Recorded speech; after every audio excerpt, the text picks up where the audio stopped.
வருகிற 2026ஆம் ஆண்டு சட்டமன்ற தேர்தல் நெருங்கிருச்சு. அனைத்து கட்சியினரும் உச்சக்கட்ட பரபரப்பிலேயே பணியாற்றி வராங்க.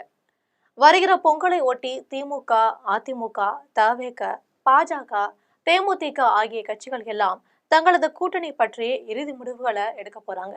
இந்த நிலையில அதிமுகவின் முக்கிய புள்ளிகளை தமிழக வெற்றி கழகத்துல இணைக்கும் பணியை முன்னாள் அமைச்சர் செங்கோட்டையன் தீவிரமா செயலாற்றிட்டு வராரு.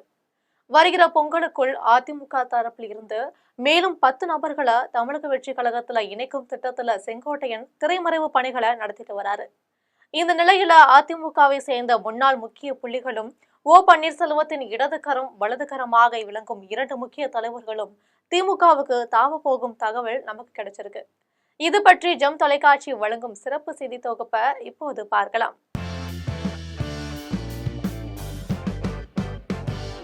தமிழக அரசியல் களத்துல முக்கிய தலைவர்களில் ஒருவரான பன்னீர்செல்வம் கூட்டணி குறித்து மிகப்பெரிய குழப்பத்திலேயே ஆழ்ந்திருக்காரு. ஒரு பக்கம் பாரதிய ஜனதா கட்சியுடனும் இன்னொரு பக்கம் தமிழக வெற்றி கழகத்துடனும் அவர் பேச்சுவார்த்தை நடத்திட்டு வராரு. இந்த சமயத்துல ஏற்கனவே அவரது ஆதரவாளரான மனோஜ் பாண்டியன் திமுகவுல திடீர்னு இணைஞ்சிருக்காரு. மற்றொரு முக்கிய நிர்வாகியான JCD பிரபாகரன் செங்கோட்டையின் முன்னிலையில தமிழக வெற்றி கழகத்துல இணைஞ்சிட்டாரு. இந்த நிலையில OPSற்கு ஆலோசனைகள் வழங்குவதற்கும் கட்சியை வழிநடத்துவதற்கும் இறுதியா 3 பேர் மீதம் இருக்காங்க. ஒருவர் பண்ருட்டி ராமச்சந்திரன், இன்னொருவர் வைத்தியலிங்கம், இன்னொருவர் வெல்லமண்டி நடராஜன். தற்போது OPS தலைமையிலான அதிமுக தொண்டர்கள் ஒருங்கிணைப்பு குழு கழகத்திலிருந்து மேற்கண்ட 3 பேருமே வேறு கட்சிக்கு பல்டி அடிக்க திட்டமிட்டு வராங்க. அந்த வகையில OPS தனிமரமாகவும் மிக பரிதாபமான சூழ்நிலையிலுமே ஏற்பட்டு வருது. வைத்தியலிங்கத்தை பொறுத்தவரையில ஏற்கனவே அதிமுகவுடன் மீண்டும் இணைவதற்கான பேச்சுவார்த்தைகள் நடத்திட்டு வராரு. ஆனால் அதிமுக தரப்புல இதற்கு சம்மதம் சொல்லல. இந்த நிலையில அவர் திமுகவுல இணைவதற்கு இப்போ முக்கிய ஏற்பாடுகளை செஞ்சுட்டு வராரு. இது தொடர்பா திமுக அமைச்சர் ஒருவருடன் அவர் பேச்சுவார்த்தை நடத்தி இறுதி கட்டத்தை எட்டியிருக்காரு. அவர் திமுகவுல இணையும் பட்சத்துல வைத்தியலிங்கம் மகனுக்கு ஒரத்தநாடு தொகுதியை ஒதுக்கி தருவதா திமுக தரப்புல தெரிவிக்கப்பட்டிருக்கு. இதே போல வெல்லமண்டி நடராஜனுக்கும் திமுகவில் இணைவதற்கான ஏற்பாடுகள் நடந்துட்டு வருது.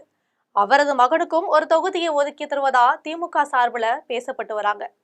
OPSன் வலதுகரம் மற்றும் இடதுகரமான வைத்தியலிங்கமும் வெல்லமண்டி நடராஜனும் கட்சி தாவலை மேற்கொண்ட நிலையில மூத்த அரசியல் தலைவரான பண்ருட்டி ராமச்சந்திரன் அரசியலை விட்டு ஒதுங்கிவிடலாமா என்ற ஆலோசனையிலே இருப்பதா சொல்லப்படுது. கூடிய சீக்கிரத்திலேயே MK ஸ்டாலின் முன்னிலையில வைத்தியலிங்கம் ஒரு கோஷ்டியுடனும் வெல்லமண்டி நடராஜன் ஒரு கோஷ்டியுடனும் திமுகவுல இணைய இருக்காங்க என்பது பரபரப்பான செய்தியாவே பார்க்கப்படுது. இந்த சூழ்நிலையில OPS மிகவும் பலவீனமான நிலைக்கு தள்ளப்பட்டு இருப்பதால மேலும் அவர் கூட்டணி பேச்சுவார்த்தை நடத்துவதில் மிகப்பெரிய பின்னடைவு ஏற்படும்னு சொல்லப்படுது. இது போன்ற அரசியல் பின்னணி செய்திகளை தெரிந்து கொள்ள ஜெம் தொலைக்காட்சியுடன் எப்போதும் இணைப்பில் இருங்கள்.